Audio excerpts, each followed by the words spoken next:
네, 주님의 은혜가 오늘도 풍성한 날 되시기 바라겠습니다. 오늘 말씀은 에베소서 3장 8절에서 13절 말씀입니다.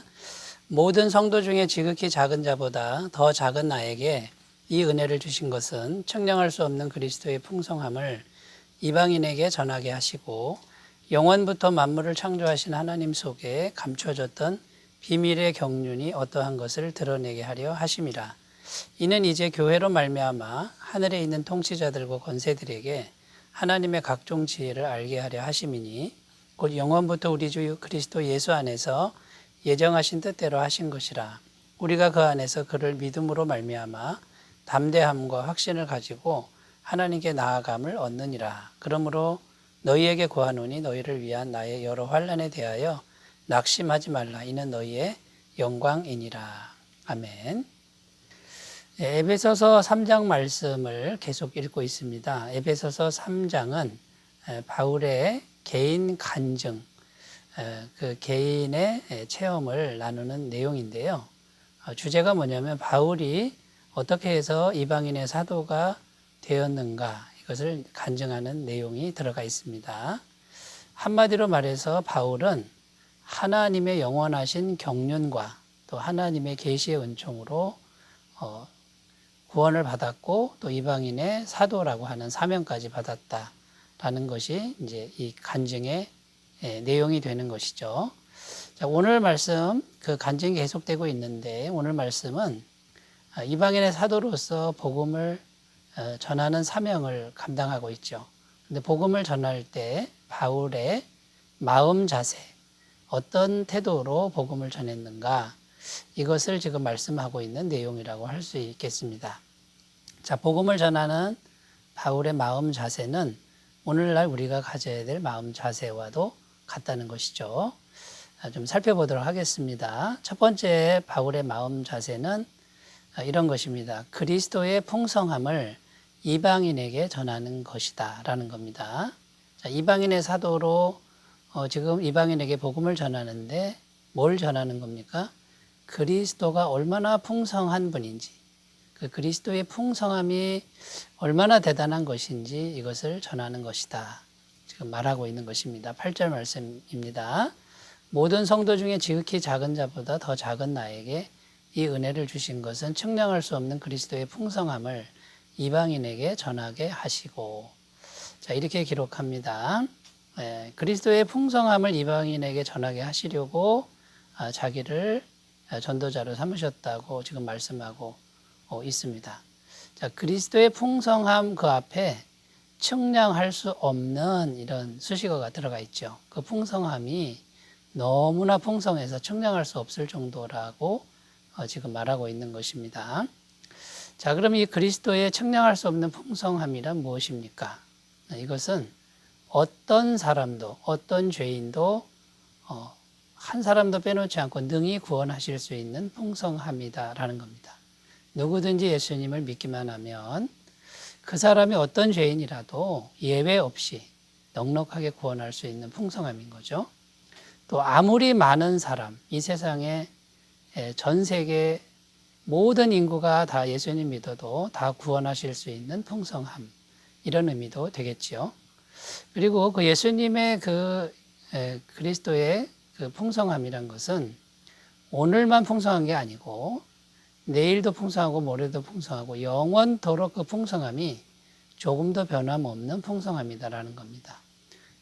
그러니까 영원한 효력에 있는 구원의 능력의 풍성함이다, 이렇게 말씀할 수가 있는 거죠. 자, 그 다음에 이제 또 하나 우리 풍성함을 생각해 볼 수 있는 게 뭐냐면 예수님을 믿으면 죄 사함을 받습니다.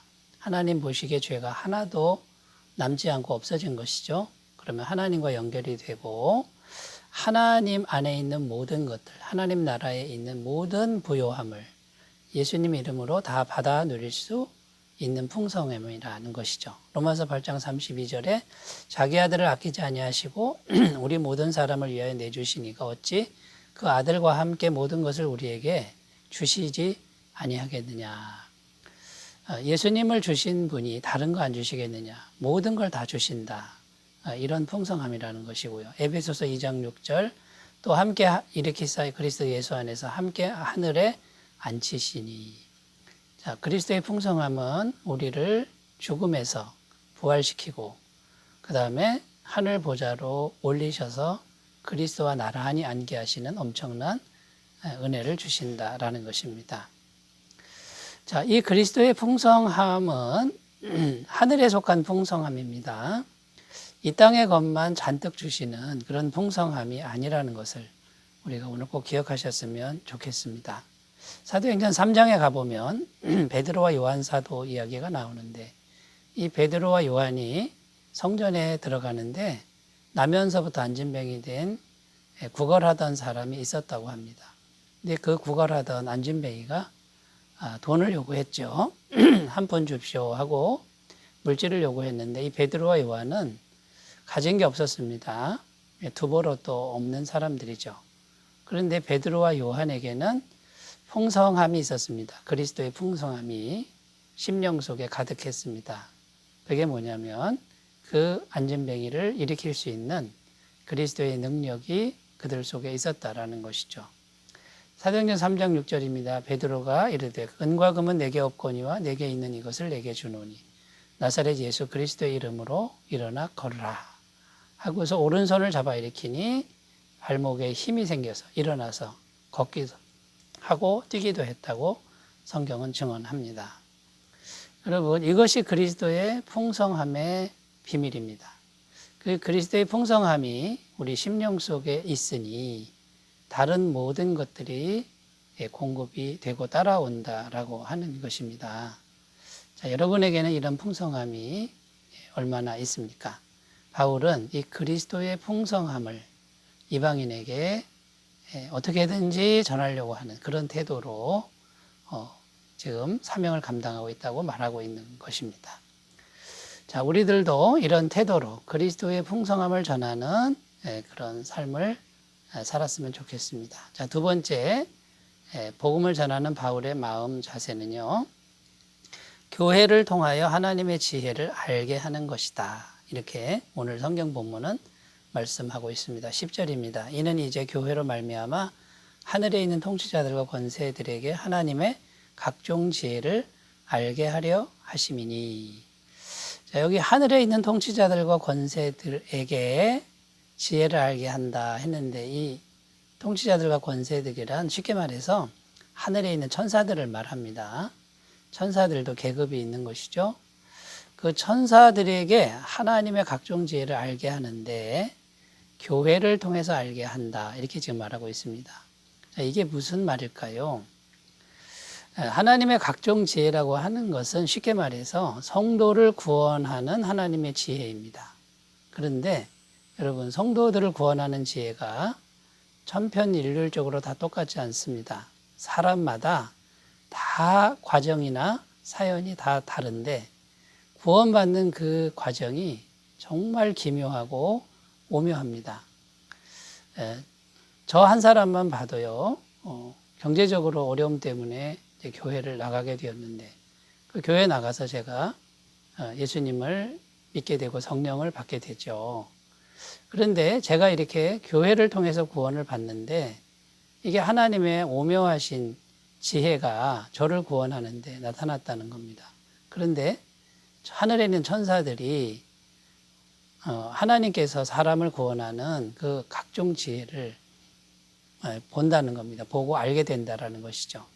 근데 저는 이렇게 구원받았지만 세상에 있는 모든 사람들이 다 저처럼 구원받는 게 아니라 다 각자가 처해 있는 상황에서 아주 오묘하게 인도하심을 받아서 교회를 통해 구원받는 이제 그런 지혜가 드러난다는 겁니다. 근데 교회를 통해서 드러나게 되는 것이죠.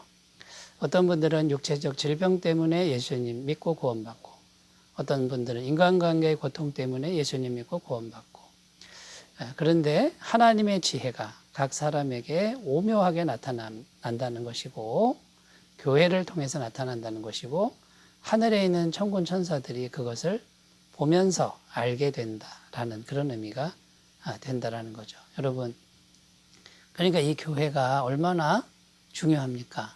얼마나 소중한 기관입니까? 물론 역사적으로 교회가 타락을 해서 정말 탐욕스럽고 또 권세욕과 명예욕에 사로잡힌 그런 때가 있었습니다만, 그럼에도 불구하고 이 교회라고 하는 기관은 영혼을 구원하는 하나님의 지혜가 잘 나타나는 정말 소중한 기관이라는 것을 우리가 꼭 기억하시고 교회를 소중히 여기는 귀한 마음이 되셨으면 좋겠습니다. 자, 세 번째입니다. 바울의 마음 자세. 복음을 위해서 고난을 기꺼이 감수하는 자세였다라는 것입니다. 13절입니다. 그러므로 너희에게 구하노니 너희를 위한 나의 여러 환난에 대하여 낙심하지 말라. 이는 너희의 영광이니라. 자, 바울이 당하는 환난이 있습니다. 여러 환난 이렇게 되어 있는데, 바울이 당하는 고난이 참 많았죠. 그리고 지금 현재 에베소서를 기록하고 있을 때는 로마의 감옥에 갇혀 있습니다. 그런데 그 환난 때문에 낙심하지 말아라. 지금 이렇게 말합니다. 그러니까 이제 무슨 말이냐면 하나님을 잘 믿고 하나님의 종인데 또 하나님의 전능하신 능력이 함께하는 사람이 어떻게 고난을 당할 수 있는가, 또 어떻게 감옥에 갇힐 수 있는가, 이런 의문이 들 수가 있다라는 것이죠. 그런데 바울은 그렇게 생각하면 안 된다. 이것은 너희의 영광이다. 이렇게 지금 말씀하고 있는 겁니다. 여러분, 우리가 하나님을 잘 믿으면 잘 믿을수록 하나님의 은혜가 풍성합니다. 그건 틀림없는 사실입니다. 그런데 이 세상 속에서는 반드시 핍박을 받는다고 성경은 증언합니다. 디모데후서 3장 12절 무릇 그리스도 예수 안에서 경건하게 살고자 하는 자는 박해를 받으리라. 그러니까 여러분, 하나님의 은혜는 너무나도 풍성한데 이 세상 속에서는 하나님을 잘 믿으면 잘 믿을수록 고난이 반드시 있고 핍박이 반드시 있다라는 겁니다. 이 두 가지는 언제나 함께 당해야 되는 이제 그런 일이라는 것이죠. 왜 그럴까요? 자, 한쪽에서는 하나님과 연결이 돼서 그리스도의 풍성한 은혜가 계속 공급이 되지만 또 한쪽에서는 이 세상에 속해 있는 우리가 이 세상에서는 죄가 많고 마귀가 역사하고 있지 않습니까? 그러니까 마귀가 죄를 통해서 계속 역사하기 때문에 예수님을 잘 믿으면 잘 믿을수록 그 갈등과 부딪힘이 심해질 수밖에 없다라는 것이고, 마귀 아래 있는 사람들은 예수님 잘 믿는 사람을 이유 없이 미워할 수밖에 없습니다. 왜냐하면 사단의 영이 역사하기 때문에 그렇습니다. 그래서 반드시 핍박을 받을 수밖에 없다라는 것이죠. 자, 그러면 여러분, 세상에서 핍박을 받는 것이 무엇입니까? 예수님 잘 믿고 있다는 증거라는 것이고요. 이것이 하나님 앞에 상급이 된다라는 겁니다. 그러니까 여러분, 고난을 기꺼이 감수하는 믿음이 복음 전하는 사람의 바른 태도가 된다라는 것이죠. 자, 우리 모두 사도 바울의 마음을 기억하면서 우리가 하나님의 사람으로서 세상에서 자신 있게 살아가는 귀한 삶이 되셨으면 좋겠습니다. 기도합니다. 하나님 아버지, 우리가 믿는 그리스도가 얼마나 풍성한 분인지를 우리가 잊지 않게 하시고 또 세상에서는 고난이 있음을 두려워하지 않게 하옵소서. 예수님의 이름으로 기도드립니다. 아멘. 주님의 임재 충만하시기 바라겠습니다. 감사합니다.